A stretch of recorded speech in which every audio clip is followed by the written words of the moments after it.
we are back. First of all, I want to begin this video by saying a huge thank you to everybody who has been incredibly respectful in the comments to my Cassie Howard analysis video. I am genuinely blown away and so thankful and appreciative for it. You are all the absolute best. It's the internet, and the internet can be a really scary thing sometimes with a lot of heated people. And I definitely didn't think I was gonna get the type of responses that I got in that Cassie Howard video. Again, I didn't think everybody was gonna agree with what I said in that video. I was definitely prepared for, a lot of discussion and people disagreeing, but with everybody who has disagreed, everybody's disagreed in a very nice, respectful way, and I'm just so thankful for it. Thank you all so much for being so wonderful. Second of all, I would like to say that I really do love Euphoria. I really don't mean to discuss the messy parts about season 2 of Euphoria, but at the same time, they're kind of the funnest to talk about. For me anyways. I just want to say, I don't think season 2 was a disaster by any means, and I actually really enjoyed season 2. There were just things that happen, in particular with character choices and character plot lines that I found rather frustrating, because coming off of season 1, I felt so immersed in the Euphoria world and connected to the characters, felt like I had a good understanding of them from season 1, only for it to kind of, be botched in season 2. There are still 2 more characters that I want to discuss, just because I felt like I had such fleshed out dynamic characters in both of these 2 in season 1, only for them to be flat pancakes in season 2. And those 2 characters start with a cat and end with Jules. Where did they go? Where did they come from? Where did they go? Where did they come from? Cotton Eye Joe. And the reason why I decided to lump them together is because I did realize in my notes here that I have pretty much the same issues when it comes to both of them. And those issues stem from, of course, the writing. Same thing happened with both of them, where I was super invested in both of their stories and characters in season 1, only for them to both be sidelined in season 2. What even is their story for season 2? What even are they doing in season 2? One thing I will say as a positive that I did like when it comes to Jules in particular is her choice in fashion and how it does reflect on the themes discussed in season 1 regarding her character. I felt like that was a great reflection on her exploration in femininity. And I will say, as well as a huge highlight to season 1 in particular, I loved that they had that as one of her plot lines, because as you can see, Jules is wearing, more baggy t-shirts and pants instead of her, frilly skirts. So I do really appreciate that they continued that with her fashion. But then that's, kind of as much as Jules gets for this season. And then when it comes to Kat and continuing her story from last season with the whole webcamming plot line, we don't really get much of that in season 2. Not only do we not get much of that, but we have one scene of her at the end of the season going back to webcamming. Why? Okay, let's start with Kat. Catherine, where art thou, Catherine, this season? Obviously, there are the rumors. I don't really want to discuss the rumors too much, considering that they're rumors. However, I will say that it would make sense if the rumors are true, because what the hell, Sam? Fuck me sideways, Sam. I don't understand where Kat went this entire season. It's just so sad because it's such wasted potential. She was one of my favorite characters of season 1. I left season 1 absolutely loving Kat, and anytime that her plotline came on the screen, I was so intrigued and engaged. So the fact that we had next to nothing for Kat this season is so upsetting. So I actually went ahead and counted the approximate amount of screen time Kat got for this season. Are you ready? Kat is shown on screen for approximately 15 minutes and 13 seconds. And that's including the times where she's just there, kind of just chilling in the background and not really getting her own scenes, her own moments. That's including those moments as well. 15 minutes for this approximate 8-hour show.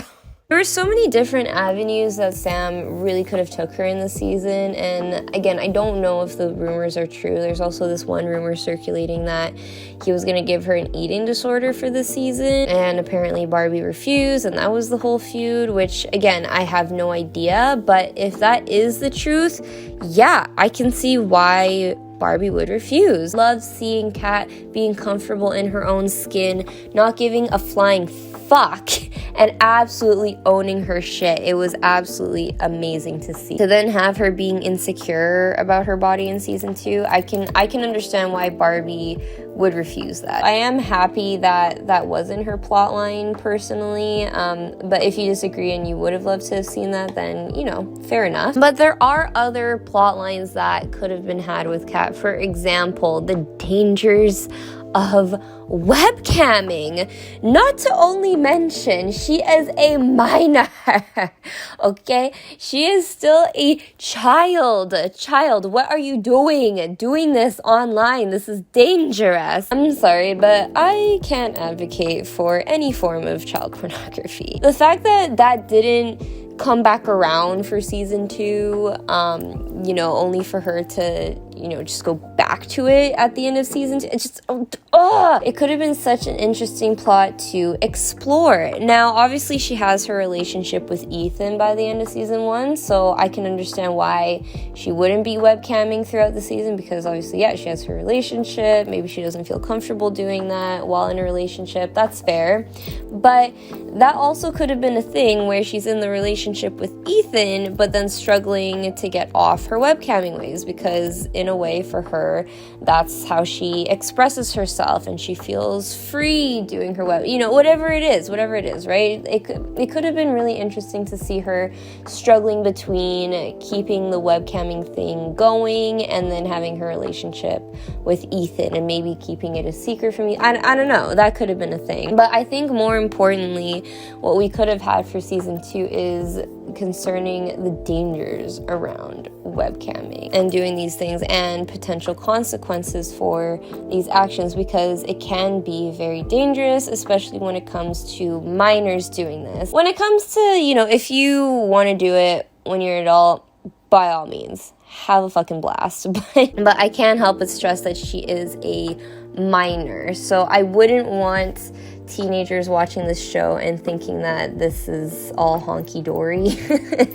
and thinking that there would be no consequences to this. They do somewhat show the potential harms of online webcamming with that one person that made her feel very uncomfortable in that one episode, and I believe that after that episode she stopped her webcamming until season 2, because that's how uncomfortable she felt. You know, it was a faceless person, no idea who it was, and it was just uncomfortable, to say the least. But again, we don't get really anything else from that. It just stops, and she has her relationship with Ethan, and then now she's back to doing it. It's just almost insulting to the character, because we literally had this plot line in season 1 and had her stop webcamming in the middle of season 1 only to have her go back to it by the end of season 2. Like, you literally could have cut the whole plot of her and Ethan. What did it serve for this character? What did it do? It did next to nothing for Kat's character.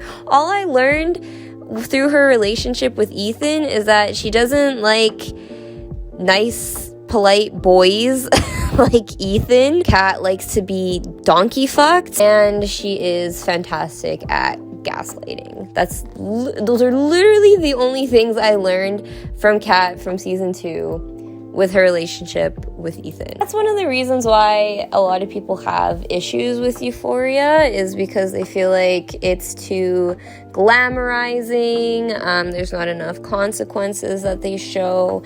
And in Kat's case, I can agree. I can't agree with everybody, because obviously, you know, with Rue and her drug addiction, I think they do show the consequences pretty well with her plotline. But when it comes to Kat's plot with the webcamming, yeah, where are the consequences? Maybe involve her parents somehow.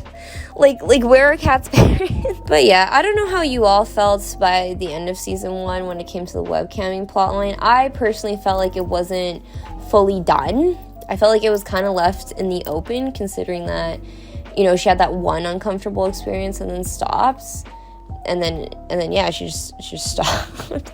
So to me, it kind of felt like, okay, so I guess just from the one uncomfortable thing, that was enough for her to not do webcamming anymore. I just felt like there could have been more to have been said with that plot line, and it felt like it was kind of just there. And when it came to that plot line, it just felt like there wasn't any lesson really that we learned from it. It was just kind of left hanging in the air. So to me, it would have been nice if that one came full circle for this season. Who knows, maybe Sam will do it for season 3, considering that, yeah, he has her back to webcamming by the end of season 2. So who knows, maybe he will flesh it out more for season 3. There could have been other things for Kat to have done in this season as well. I mean, even with her relationship with Ethan, it would have been nice to have fleshed it out a bit more at the very least. Another thing I think would have been great to have explored in Kat's plotline that I thought they were trying to set up early on, but then it's completely gone, was that whole, you know, positivity and being a role model for others out there, and the stress that she feels of it weighing down on her. Overall, when it comes to Kat, it's just sad. I'm just really sad. Like, her role was being Maddie's best friend and a non-loving girlfriend. Leave in the comments below what plots you would have loved to have seen Kat explore for the season. If you were upset as well with her lack of screen time this season. Now on to Jules. Jules is a different story. It's kind of similar in the sense that I do feel like she was sidelined as well this season. However, she did have at least a bit more to do. It was pretty upsetting for me to see Jules get more sidelined when she was such an interesting character in season 1.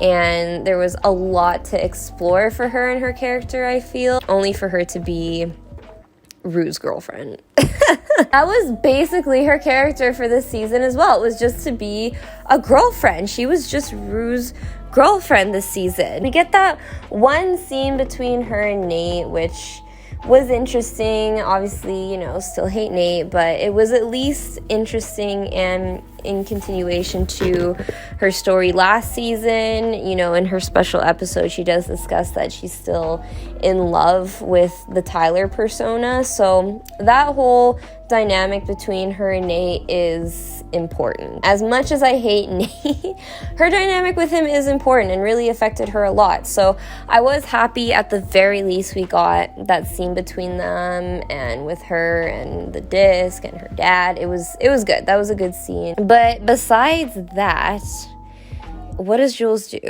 this entire season? The poor thing is just there talking with friends. I did notice and put in my notes that she's a wonderful friend. She does talk with Kat at the New Year's party. She talks with Maddie after they're done bowling. So she is there being a good friend for people. And then obviously when it came to Rue and her drug addiction, she was there to try to talk her into sobriety and wanted to help her when it came to that. So that was all good and everything. But then yeah, what about Jules herself? I can't help but be so annoyed that they added Elliot in there. Like, he was literally there just to be an obstacle of Rue and Jules. That was it. And Jules just so happens to cheat on Rue with Elliot which I did not see coming. And I don't know, I feel like Sam added some things in this season just for shock value. And I get it, the both of them did bad things. You know, Rue obviously wasn't being the best girlfriend to Jules, but then Jules didn't have to full out cheat on her either. They both did wrong in their relationship, but again, that's all Jules was really serving for this season, was just being in a relationship with Rue. What did we get out of Jules's character development in season 2? What did we learn about Jules in season 2? What was her plot line in season 2? I'll leave this one more open-ended for you all to discuss what plots you would have loved to have seen Jules undergo for this season. In conclusion, I miss these two characters. In conclusion, I want these two characters to come back for season 3 and have stellar plot lines. Again, let me know all of your thoughts and opinions below. I cannot stress enough, everybody's thoughts and opinions matters. This is just my thoughts and opinions, but I am obviously just one person, and my thoughts and opinions aren't the end-all be-all. All of you have your own thoughts and opinions that absolutely matter. So yes, please leave everything in the comments below. Let me know, especially in regards to Jules. I'm really curious to hearing, what your thoughts are on her character, and what could have been her plotline for this season. And Sam, please show them both more next season. Okay, thanks, bye.